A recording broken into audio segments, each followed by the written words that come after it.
Oi, eu sou Gabi Xavier e hoje tô aqui pra falar de Shingeki no Kyojin porque acabou de sair capítulo 128 do mangá. Um capítulo que foi muito expositivo, com diálogos importantíssimos, tanto pra gente entender o conflito, o drama tenso que aconteceu no final do mesmo capítulo, quanto também pra gente conseguir especular com mais precisão e certeza, talvez, do que vai acontecer no futuro.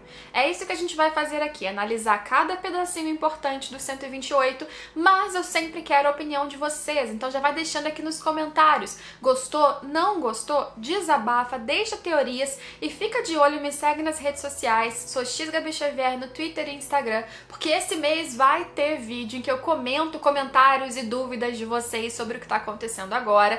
Se não ficou claro, obviamente esse vídeo tem spoilers do mangá. São spoilers muito interessantes, mas só fique se você quiser saber. Última observação, como a gente tá ainda naquele período instável do canal, que a gente não quer tomar mais o strike, nesse vídeo em específico, diferente dos que eu faço mês a mês de Shingeki, não teremos tantas imagens do capítulo. A gente vai ter uma coisa ou outra quando for uma informação, uma coisa visual muito chave, mas em geral eu vou utilizar imagens sim, dessa vez fornecidas pela Nath, que é do Titancast, que eu sempre divulgo aqui pra vocês, e que tem uma lojinha e um Instagram com artes dela, inclusive essas de Shingeki e de outros animes. Visitem depois a lojinha dela, que tem vários itens incríveis pra você ter tudo isso na sua casa, e muito obrigada, Nath, pelo apoio, pela ajuda de sempre. No último capítulo 127, a gente entendeu como que esse grupo tão inesperado se juntou e entendeu, espero eu, que eles não têm objetivos de vida semelhantes. Eles, na verdade, são bem diferentes, têm passados, histórias e mesmo percepções da realidade muito diferenciadas, mas no momento todos eles querem parar o Eren Sauro e o que ele vai fazer com o mundo. Mesmo o quarteto de Parades, que são amigos do Eren, eles não estão dispostos a sacrificar o mundo inteiro em prol da liberdade daquela ilha, até porque essa liberdade não virá necessariamente com felicidade e paz. O próprio capítulo traz essa discussão, a gente chega lá. Só que o primeiro problema desse grupo é que eles chegam nas praias para conseguir pegar os aviões da nação Azumabito, para conseguirem chegar até o Eren voando, mas lá já está a facção Yeager com o Flock, que chegou de trem, possivelmente porque aquela pessoa na janelinha que a gente viu nos últimos capítulos, que não disseram quem foi, talvez seja alguém irrelevante, mas do lado da facção Yeager, e viu que eles estavam se movimentando. E aí gerou a suposição no Flock e nos outros de que eles estavam justamente indo até a praia para conseguir o avião, para chegar no Eren, para parar tudo e para impedir a liberdade da ilha. E nesse grupo a gente vê que o Magawa e a Ferrand estão em posição mais de liderança, embora não exista uma hierarquia de fato ali, e eles estão analisando a situação toda e vendo as possibilidades. Primeiro, ele já supõe essa questão do Flock, que provavelmente ele não tem certeza do que eles ali como grupo querem fazer, mas fez suposições. Provavelmente estaria então com a Kiyomi e com a nação Azumabito, mas não teria exterminado nem eles, nem os aviões ainda, pela incerteza do que esse grupo de traidores gostaria de fazer. Porque a gente tem que lembrar, como dizem mesmo no capítulo, que os aviões e toda a tecnologia e conhecimento tecnológico da nação Azumabito pode ser essencial para essa galera de Parades que quer viver num mundo em que o resto todo acabou. Você matando o resto do mundo, você não matou só as pessoas. Você acaba com qualquer criação científica, tecnológica e conhecimento científico e tecnológico.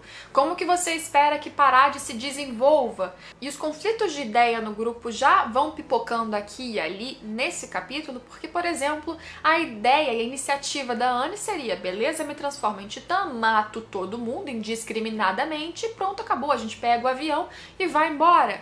Inclusive mataria a nação Azumabito, porque a nação Azumabito já foi inimiga da terra natal dela, então tanto faz, não importa pra Anne. Ela é impulsiva, só que ela não tem detalhes que poderiam inclusive prejudicar o plano se ela agisse dessa maneira. Por exemplo, a própria Pieck, que é muito esperta, inteligente, perspicaz, a gente sempre viu isso desde o início da aparição dela no mangá, na interação dela com o Zeke e tal, ela percebe ali no Onyankopon que a nação Azumabito não poderia ser exterminada em um ataque fulminante como esse da Anne, que eles têm alguma importância, e tem.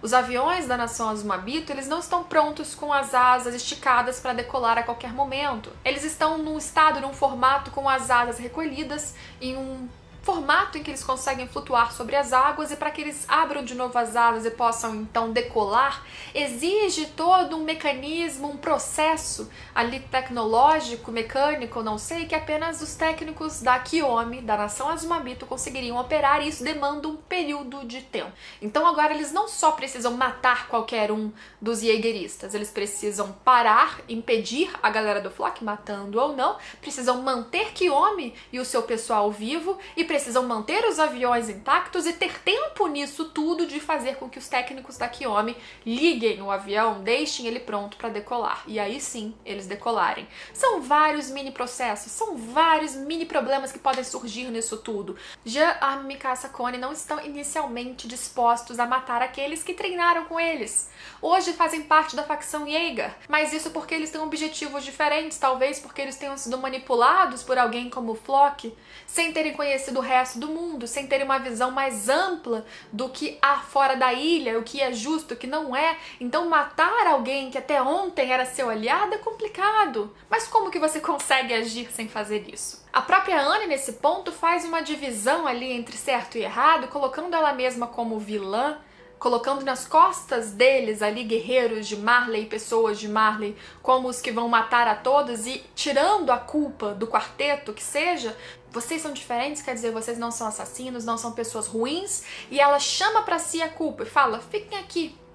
Fiquem só observando, eventualmente prontos se vocês precisarem agir, caso a facção Jaeger e o Flock encontre vocês, aí vocês vão precisar, né, fazer alguma escolha nesse ponto, mas até lá, deixa a gente se transformar em titã, deixa a gente atacar, entrar na cidade e fazer o que tem que ser feito. Vocês não fariam provavelmente o que a gente fez há anos atrás aqui em Parades. Provavelmente, se vocês estivessem no nosso lugar, vocês não teriam tido a escolha de abrir as muralhas e matar todo mundo. E quando ela cria essa dissociação e fala que eles são diferentes, a gente vê o Ragnar lembrando da conversa dele com o Eren lá em Libério. Quando o Eren reapareceu, em determinado momento o Eren fala, nós somos iguais. Naquele ponto, o Ragnar não tinha entendido em que o Eren estava se comparando com ele. Era no sofrimento?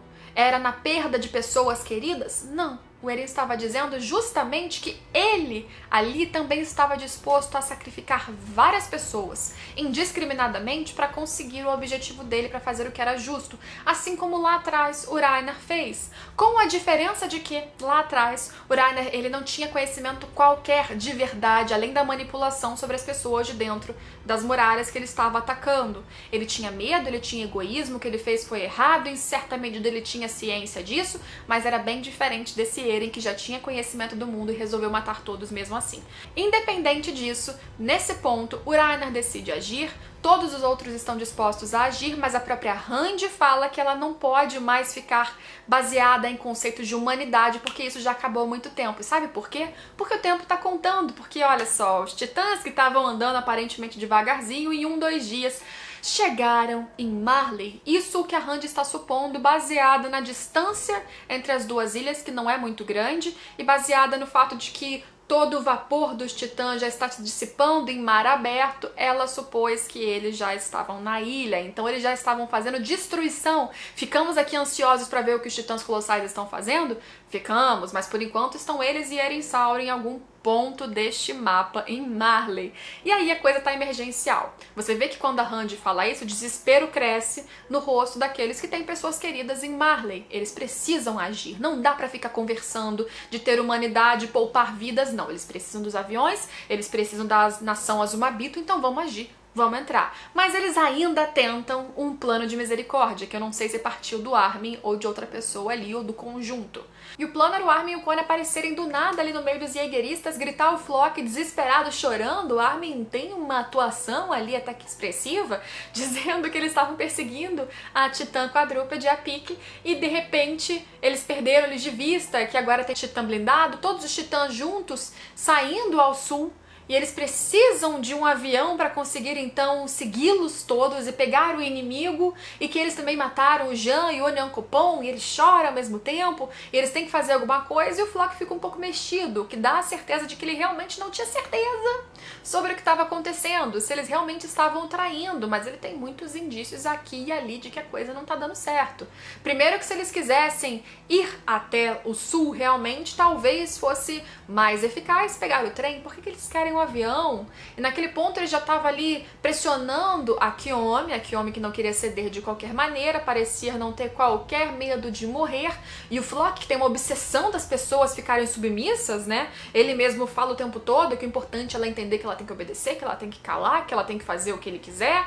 E o Armin e o Conan continuam a atuação, vão até o deck onde tem um avião ali preso, mas todo envolvido de bombas para qualquer emergência. Eles tentam convencer dois dos seus antigos companheiros de treinamento a justamente tirarem essas bombas, explicam a situação, e mais uma vez você vê nesse ponto que as pessoas da facção Jaeger são manipuladas, que eles têm mais medo do que convicção do que eles estão fazendo. Tanto é que quando eles escutam o discurso do Armin, eles ficam: ai, mas disseram que vocês estavam nos traindo, que vocês iam ajudar agora o inimigo, mas poxa, é verdade, né? Não é possível que vocês iam fazer isso com a gente. Aí ele fica naquela confusão, ele vai desarmar a bomba, mas ao mesmo tempo fala: mas mesmo que você não fosse nos trair, você é do tipo que não ia querer matar todo mundo, você não ia querer sacrificar toda a humanidade.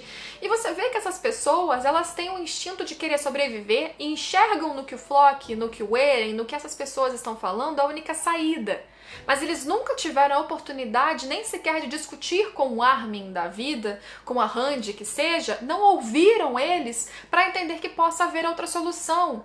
E num mecanismo de querer sobreviver, no meio de um ambiente de muito medo e insegurança, às vezes as pessoas se agarram sim na resposta violenta, na resposta imediata, que elas no fundo sabem que não é legal, que não é moralmente aceita, mas elas bloqueiam qualquer outra oportunidade, porque pelo menos ali elas enxergam uma saída, mesmo que seja no massacre. E eu acho muito triste a gente ver que nessa situação, talvez um diálogo em outro momento faria com que essas pessoas compreendessem que pode haver outra saída, que pode haver um meio termo. Agora não dá mais. A situação tá uma calamidade, não tem mais como eles sentarem e conversarem, como a gente viu, os titãs já estão invadindo e destruindo, e ao mesmo tempo aqueles todos ali já estão à flor da pele, com ordens, palavras do Floch, já incorporaram muito a mensagem, não sabem mais agir sequer por eles mesmos. Quando eles tentam pensar, você vê que eles ficam ali instáveis, inseguros, não sabem muito bem o que fazer. E o Floch vai juntando uma peça e outra, como eu falei, vê que a coisa não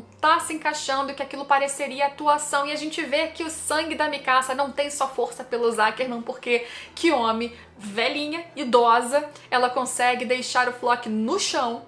Mesmo que ela fosse morrer, ela fala: eu vou morrer, mas eu vou morrer lutando.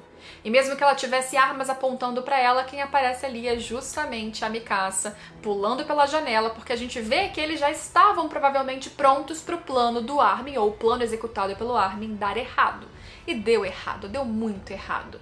Por isso ela começa a atacar, ela impede que a galera Azumabito seja morta naquele ponto, e depois quando eles estão fugindo ali já tá Magaf e Randy, que chamam eles pro porão para aparentemente eles esperarem o desastre lá fora e esperar que tudo dê certo, porque lá fora virá finalmente titãs. A princípio a gente vê a transformação então do blindado e da titã fêmea. Por mais que a transformação venha com um monte de tapa e morte de seres humanos, o que é uma coisa sempre triste, eu vou admitir que eu fiquei muito feliz de finalmente ver de novo a titã fêmea. Ai, que saudade da titã fêmea se transformando, eu não sei se vocês sentiram isso. E muito interessante a gente ver que sempre, novamente, o Reiner não quer lutar, ele não quer mais matar, ele não sente prazer em nada disso, ele não se sente herói, ele não vê qualquer significado, até mesmo na palavra e na figura de um herói, mas ele faz o que precisa ser feito, não por ele, sempre pelos outros. Porque a vida dele não importa mais, porque por ele estava dormindo ou morto, ou as duas coisas ao mesmo tempo. Mas ele faz o que precisa ser feito para defender os seus, para ajudar quem ele se importa e mesmo salvar a humanidade. Mesmo enganado desde lá no início, eu sei que vocês que odeiam o Reiner vão me odiar por falar isso, mas desde o início ele queria salvar a humanidade, tinha seus egoísmos, lá atrás ele queria ser um herói sim, mas a partir do ponto que ele entendeu que não existia herói nesse mundo, não existe uma divisão certinha entre vilões e mocinhos, ele só quer fazer o que é certo quando ele é impulsionado e precisa fazer. Agora vai começar uma luta, vai começar um massacre, a gente vê que a situação tá de calamidade total, a gente não sabe se eles vão conseguir preservar o avião, e inclusive lá no deck o negócio tá tenso também. Porque quando eles veem que deu errado, que provavelmente aquilo do Armin e do Connie era encenação, o Armin leva um tiro na cara. Ele começa a sangrar, não é fatal pra ele, obviamente, mas ele vai se regenerando aos poucos, muito ferido, não consegue falar. O Connie já fica desesperado, porque o Connie era um que lá atrás falou, não é possível, a gente tá aqui pra salvar os outros, vamos começar fazendo uma matança geral? Infelizmente, eles tentaram evitar, mas o inevitável aconteceu. E a matança começou, e ali naquele lugar ele tava com duas pessoas que ele não queria matar, que ele não queria ferir, mas um tava prestes a dar um tiro novamente na cabeça do Armin. E o que ele podia fazer? Ele tá na posição, na visão dele, de querer salvar a humanidade. Mas para salvar a humanidade, ele tem no caminho dele pessoas que eram amigas. Seres humanos que ele não julgaria justo matar. O que ele faz? Ele precisa salvar muitas mais pessoas, ele precisa salvar o mundo, ele precisa salvar o amigo dele ali do lado dele. O que ele faz? E aí ele resolve. Ele dá um tiro na cabeça dos dois, salva o Armin, abre a chance de talvez salvar o mundo, de conseguir o avião, chegar ao Eren-Sauro para talvez vencer na concepção deles. E sabe qual o paralelo que surge ali num quadro bem pequenininho, rapidinho? Lembra quando o Bertold e o Reiner estavam tentando sequestrar o Eren, o que a gente viu na segunda temporada do anime? E o blindado estava carregando o Bertold e o Eren amarrados, e a galera consegue subir no blindado, inclusive o Connie fala muito mal do Bert, que chora, e pede desculpa, e fala que nada da amizade deles era mentira, mas que ele precisava fazer aquilo. Na cabeça do Connie, naquele momento, nada fazia sentido. O cara era um traidor, um total traidor da humanidade ali dentro das muralhas deles, dos amigos, mas na posição do Bertold naquele momento, ele estava traindo a todos e trazendo a morte para alguns porque ele também achava que aquela era a salvação da humanidade, do mundo. Então a traição para ele fazia sentido, mas machucava muito. E o que está acontecendo agora com Connie? Ele também, de certa forma, traiu os seus amigos ou seus antigos companheiros, sofreu muito, fez o que ele não gostaria, trouxe morte, destruição, mas porque ele deseja e acha que aquilo é necessário para salvar o resto. E aí a gente tem uma fala debochada da Helena, que eu inclusive não comentei ainda, que ela fala pro Levi, que tá na turminha dos incapazes, das crianças, a gente vê que não colocaram o Falco recém-transformado em Titã pra lutar, não faria muito sentido realmente, exceto em emergência, porque ele não tem treinamento, não tem consciência de nada dos seus poderes. E aí a Helena debocha do plano inicial não ter dado certo, e ela diz como que é impossível, difícil tirar a violência das pessoas. E esse é o ponto em Shingeki, é como se cada um de nós tivéssemos um potencial pra maldade ou potencial pra violência, pro ódio mesmo, muito grande. E basta uma fagulha, basta um empurrão pra você caminhar por esse destino, por esse rumo. Mas como que você consegue quebrar isso? Em determinados momentos na história, na vida, a gente não consegue.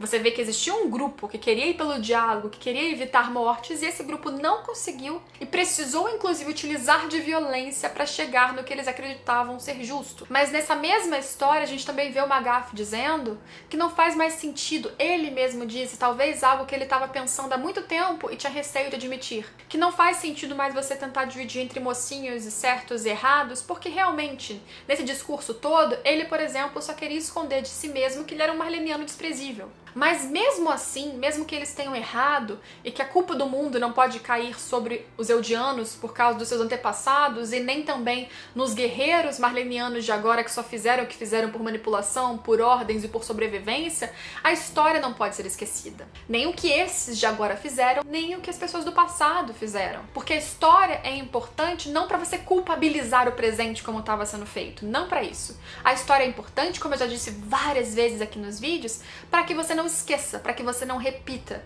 E permitir que o Eren faça o que ele vai fazer é apagar todos os erros também, como a própria Kiyomi fala pro Flock. Não dá para você supor que ao matar o mundo todo a ilha vai viver em paz, e não vai, porque o ódio continua existindo, a violência continua existindo, as inseguranças, as discordâncias, então a briga vai continuar. Sobretudo, eu acho que com poderes de titãs ainda permanecendo, ainda haverá muitos conflitos, utilizando inclusive esses poderes. Então essa utopia de liberdade e felicidade nada mais é do que apenas vingança. Enquanto pessoas ainda valorizarem esses impulsos, tudo isso vai continuar, o ciclo de ódio vai continuar. E eu não sei se o grupinho vai conseguir quebrar o ciclo de ódio a partir do ponto que eles também sabem que talvez para isso eles precisem usar violência. Eu não sei o que pode acontecer no momento em que eles destruírem o Eren. Se o mundo pode sobreviver em algum momento de paz, na vida real a gente não tem isso. Seria uma utopia total. Mas existe um foco de ódio que pode hoje destruir a todos. Então, pelo menos isso eles precisam parar. E deixa pra mim uma desesperança exatamente que a gente não sabe se em algum ponto a gente vai sair desse ciclo. Mas para algo existir de qualquer maneira, para ter um depois, para ter uma esperança, certamente o Eren ainda precisa ser parado. Ainda precisamos resolver o que está acontecendo ali nas praias de Parades, entre esse conflito que acabou de começar, e se eles conseguirem ir até o Eren, precisamos ver então o que está acontecendo no continente marleniano com todos os colossais. O Magafi acredita muito que a Helena tem alguma resposta, por isso ela continuou viva. Ele não teve tempo de a torturar, porque não tinha tempo para tortura, como a própria Randy falou, mas ele acredita muito que a Helena sabe, por algum motivo, pelas conversas que ela teve com Eren, com Floch, com Zeke, que ela sabe onde estaria o Eren agora, para eles não perderem tempo, para eles irem pro ponto certo se eles conseguirem um avião. Ela inicialmente não diria, mas agora que ela sabe que o mundo está sendo destruído, ela ficou empolgadíssima, segundo ela, quer ver a destruição, então mantém ela viva, agora ela quer viver. A minha dúvida é realmente o que a Helena saberia, e por que ela saberia. Se o plano entre o Eren e o Zeke, consequentemente entre ela também, era de esterilizar a todos, por que teria surgido um assunto entre eles de e se, sei lá, se a gente quiser destruir o mundo, por onde que a gente começa? Se o Zeke não tinha esse propósito, se teoricamente ela seguiu o que o Zeke achava. Ou eles tinham um plano reserva, se a esterilização desse errado e eles precisassem enfrentar o mundo todo, e aí por causa desse assunto, não sei. E Helena tendo informações ou não, imediatamente o conflito que a gente precisa acompanhar é em Parades. Muitas mortes ainda vão acontecer e certamente todos ali vão sair mexidos. Aparentemente o resto do mundo já começou a ser destruído. O quanto vai ter de destruição a gente não sabe. Quantas pessoas queridas o pessoal ali de Marley vai perder a gente não tem consciência. Se o pai da Anne vai sobreviver nós não temos a mínima ideia. Mas certamente se alguém sobreviver o mundo não será o mesmo. E o que o Eren tá pensando sobre isso? O que o Eren pensa ainda é uma incógnita. Muitas pessoas falam, Gabi, ele tá pensando uma coisa muito boa, no final a gente vai saber que ele tem um propósito altruísta. Altruísta ou não? Pensando no bem dos seus, do mundo ou não, o que o Eren tá fazendo tá trazendo destruição, morte, briga, conflito, inclusive entre aqueles que teoricamente ele gostaria de proteger. Então as consequências das suas ações, independente do seu objetivo, já são gravíssimas e isso a gente não pode apagar, não importa o que aconteça e o que a gente saiba sobre o seu objetivo final lá na frente. Ainda não sabemos onde está o Zeke, algumas pessoas acham que ele está mesclado com o corpo do Eren Sauro até para ele conseguir continuar ativando a coordenada, não tenho certeza. A gente pode conversar sobre essas teorias num vídeo que eu vou comentar os comentários de vocês no futuro, então já vai preparando aí. E Historia é outra carta importantíssima que ainda não foi utilizada. Estaria ela protegida em algum lugar em Parades? Saberia ela de um pouco ou todo esse plano, o quanto ela concorda com isso ou não? Qual a sua importância? Coloque suas teorias ou prepare elas com muito carinho pra gente conversar num vídeo que vai sair ainda esse mês, então me siga nas redes sociais. Mais uma vez, Nath, muito obrigada pela ajuda, por disponibilizar as suas artes lindas de Shingeki. Gente, conheça o Instagram e a lojinha dela que vai estar aqui embaixo. E como eu falei demais, já me estendi, gravei esse vídeo 10 vezes pra tentar reduzir, não consigo. A gente faz vídeos derivados pra falar de pontos mais específicos do capítulo também, daqui pra frente nas próximas semanas. Então se inscreve no canal pra não perder nada disso e todos os outros vídeos que saem sempre. Se você ficou aqui até agora e gostou do vídeo, deixa o seu like, me ajuda muito. Se puder, se inscreve no canal secundário também pra gente sempre garantir estar juntos, independente do que aconteça. E a gente se vê em todos os próximos vídeos, que eu tô sem voz, eu falei demais, me desculpa, gente, eu vou tentar reduzir da próxima vez. Tchau, tchau!